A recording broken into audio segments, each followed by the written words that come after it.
నమస్తే. ఇన్నాళ్ళు నన్ను సపోర్ట్ చేస్తూ, ఎంకరేజ్ చేస్తూ మీ ప్రేమని నాకు అందిస్తున్న ప్రతి ఒక్కరికి కృతజ్ఞతలు.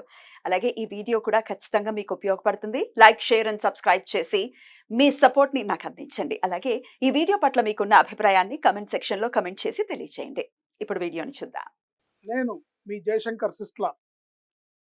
మన పిల్లలకి పుట్టిన తేదీని అనుసరించి బలమైన సంఖ్యాబలంలో పేరు పెడదాం. సమాజానికి దేశానికి బలమైన పౌరులనిద్దాం. ఏ ఇంట్లో కూడా అర్ధాయుష్ మరణాలు లేకుండా చేద్దాం. నమస్తే. Welcome to our channel. నేను పద్మిని. ప్రస్తుతంతో పాటు ప్రముఖ ఆధ్యాత్మికవేత్త, ఆస్ట్రో న్యూమరాలజిస్ట్, వేదిక్ వాస్తు స్పెషలిస్ట్, శ్రీ విద్య మరియు హనుమత్ ఉపాసకులు బ్రహ్మశ్రీ డాక్టర్ శివయోగి సిస్లా జయశంకర్ గారు మనతో పాటు ఉన్నారు. మాట్లాడదాం. నమస్కారం అండి. మా ఆయుష్మతి భవ. బాగున్నారండి? బాగున్నాం.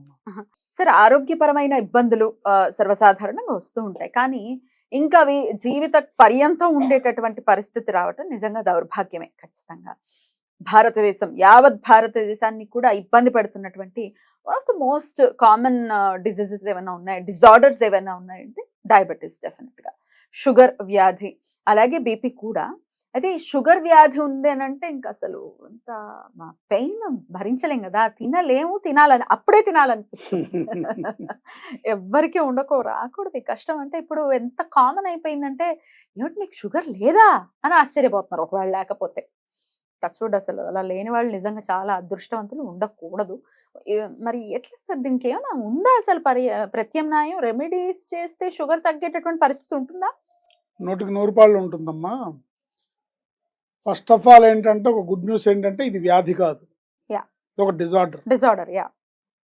ఏంటి, ప్యాంక్రియాస్ని, ఇన్సులిన్ ఉత్పత్తిని నిలిపివేసిన ప్యాంక్రియాస్, అదొక డిజార్డర్.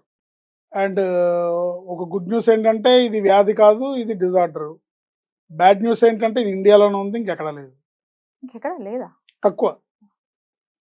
ఇండియాలో కామన్ అయిపోయింది. ఆధార్ కార్డు అందరికీ ఉంది కదా, షుగర్ అందరికీ ఉంది ఇంచుమించుగా. లేదా లేకపోతే వస్తుంది, వెయిట్ అండ్ సీ అన్నట్టుగా. 35-40 దాటేసరికి కంపల్సరీ అటాక్ అవుతుంది. కారణం ఏంటంటే ఆహారపు అలవాట్లు. ముఖ్యంగా మనం చేతులారా తెచ్చుకునేవి, మనం తినే మసాలాలు, బాగా రైస్, తర్వాత ఆయిలీ ఫుడ్స్, ఏంటి, ఒక నియమ నిబద్ధత లేకుండా, క్రమశిక్షణ లేకుండా, సమయపాలన లేకుండా ఆహారాన్ని తినడము. ఏంటి, ఇలా తింటామో, పొద్దున్న బ్రేక్ఫాస్ట్ అవుతుందో లేదో మళ్ళీ 11ంటికి ఏదో తినాలని, మళ్ళీ 1 గంటకి ఏదో తినాలని, మళ్ళీ సాయంత్రం అవగానే పునుగులు, బజ్జీలు కామన్ అయిపోయింది, పడుంటాయి. సో ఇలా అవటం అనేది దురదృష్టకరమైన అంశం.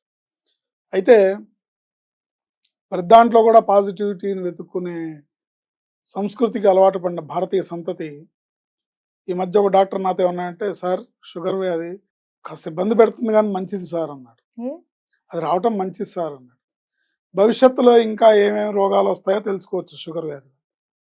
ఎందుకంటే షుగర్ వచ్చిందంటే రెగ్యులర్ చెకప్ లో ఉంటాం కదా.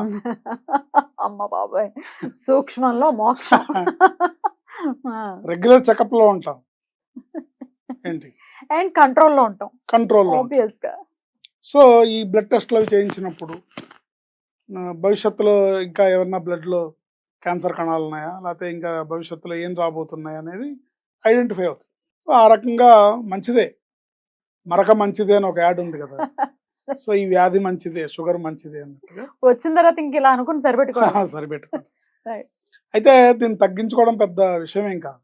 మన ఆహారపు అలవాట్లని సమతుల్యంగా పాటిస్తే పెద్ద విషయం ఏం కాదు. శరీరానికి వ్యాయామం ఉండాలి, ఆహారపు అలవాట్లు, ఆహార నియమ నిబద్ధలతో కూడిన ఆహారం మనని రక్షిస్తుంది. దీంట్లో అన్ని కూడా ప్లస్ పాయింట్లు ఉన్నాయి, మైనస్ పాయింట్లు ఉన్నాయి. ఒక షుగర్ వచ్చిందంటే మిగతావన్నీ వచ్చేస్తుంటాయి వరుసగా. బీపీ వచ్చేస్తుంది, దాని చెల్లెలు వెనకాల వచ్చేస్తూ ఉంటుంది, అక్క నేను ఉన్నాను, ఏంటి, ఆ తర్వాత కిడ్నీలు, తర్వాత హార్ట్, తర్వాత లివరు, తర్వాత ఒక్కోసారి షుగర్ ఎక్కువైతే సడన్ గా కంటి చూపు పోయే అవకాశం ఉంటుంది. ఇలాంటి ప్రమాదాలన్నీ ఉంటాయి. అయితే ఏదేమైనప్పటికీ కూడా మన ఆహారపు అలవాట్లలో మార్పు చేసుకొని, నాకు ఇదే ఇష్టం, నేను ఇదే తింటా, ఏంటి, నాకు అది సహించదు, నేను అవి తినలేను, నేను అంత చేదు తాగలేను, ఈ ఈ ఔషధాన్ని నేను స్వీకరించలేను అని కంఫర్ట్ జోన్లో ఆహారం విషయంలో రుచికి ప్రాధాన్యత ఇస్తే శరీరాన్ని ఇబ్బంది పెట్టినట్టే. రుచికి ప్రాధాన్యత మీరు తీసేస్తే శరీరం సుఖంగా ఉంటుంది. శరీరం అనే యంత్రం కంట్రోల్లో ఉంటేనే మానవుడు ఏదైనా సాధించగలుగుతాడు. శరీరం అనే యంత్రం అది ఇంటాక్ట్గా ఉంటేనే రేపొద్దున మీరు ఆధ్యాత్మిక మార్గంలో ప్రగతిని సాధించాలన్నా, మీరు ఏదన్నా కష్టపడి పనిచేయాలన్నా శరీరం ఇంటాక్ట్గా ఉంటేనే చేయగలుగుతాం, లేకపోతే చేయలేం. అందుకని ఆహారపు నియమ నిబంధనల్ని జాగ్రత్తగా చూసుకుంటూ, రుచి అనేది ఎక్కడి వరకు అండి? ఈ బెత్తడి నాలుక మీదే కదా, లోపలే ఉండదు ఏంటి. సో అది దాటితే ఏముండదు కదా, మీకు చేదైనా పులుపైనా తీపైనా ఒకేలాగా వెళ్ళిపోతుంది. కాకినాడ కాజా అయినా మైసూర్ బజ్జీ అయినా ఆ కాస్తే కదా. సో రుచికి ప్రాధాన్యత ఇవ్వకుండా పోషక విలువలు ఉన్న ఆహారాన్ని తీసుకుంటూ డాక్టర్ సలహా మేరకు ఆహార నియమ నిబంధనల్ని, అలాగే శరీరానికి కావాల్సిన శ్రమని, వ్యాయామాన్ని చేస్తూ ఉంటే ఏం ఇబ్బంది పెట్టదు. ఇవన్నీ చేస్తున్నామండి, కానీ మాకు ఇప్పుడు కావాల్సిన ప్రత్యామ్నాయం అని అంటే ఓల్డ్ ఉన్నాయి. మీరు చేస్తానంటే 1000 చెప్తాను నేను. ఏంటి అందులో ఒకటి చెప్పుకుందాం ఈరోజు. అంటే ఇది నేను చెప్పేది ఎవరికంటే, ఏం చేసినా కూడా కంట్రోల్లోకి రావట్లేదు అనుకున్న వాళ్ళు ఈ పరిహారం చేస్తే తప్పకుండా కంట్రోల్లోకి వస్తుంది. ఒక 41 రోజులు కంటిన్యూగా చెరుకు రసంతో రుద్రాభిషేకం చేయాలి. 40 అక్కర్లేదు, శివుడి మీద చెరుకు రసం పడాలి. అభిషేకం రుద్ర నమ్మక చమకాలతో అభిషేకం చేసుకో. ప్రతిరోజు మహాన్యాసం అక్కర్లేదు, లఘున్యాసంతో చేసుకుంటారు. రుద్ర నమ్మకం చమకం లఘున్యాసంతో చేసుకోవచ్చు, అంగన్యాస కరన్యాసాలతో చేసుకోవచ్చు.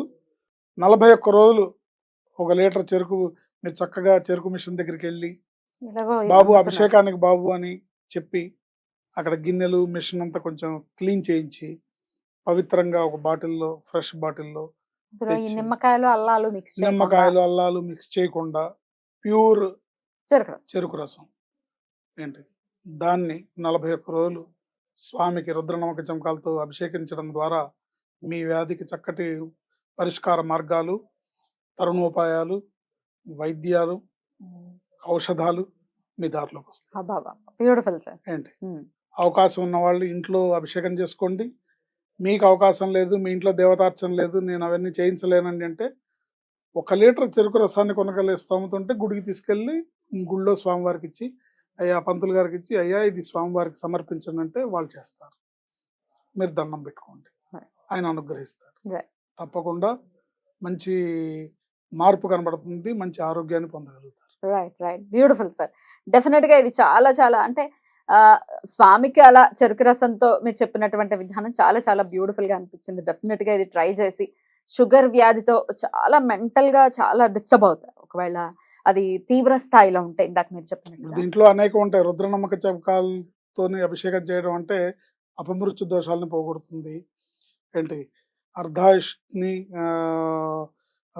పోగొట్టి అకాలంగా వచ్చే ప్రమాదాలని నివారిస్తుంది. ఆ స్వామి అనుగ్రహంతో మీకు పరిపూర్ణమైన ఆయుర్దాయాన్ని, ఆరోగ్యాన్ని ప్రసాదిస్తుంది. ఇక్కడ చెరుకు రసాన్ని స్వామివారికి సమర్పించడం వల్ల ఏంటి స్వామి మీలో ఉన్న ఆ మధుమేహాన్ని తీసేసి మీకు ఆరోగ్యాన్ని ప్రసాదిస్తారు.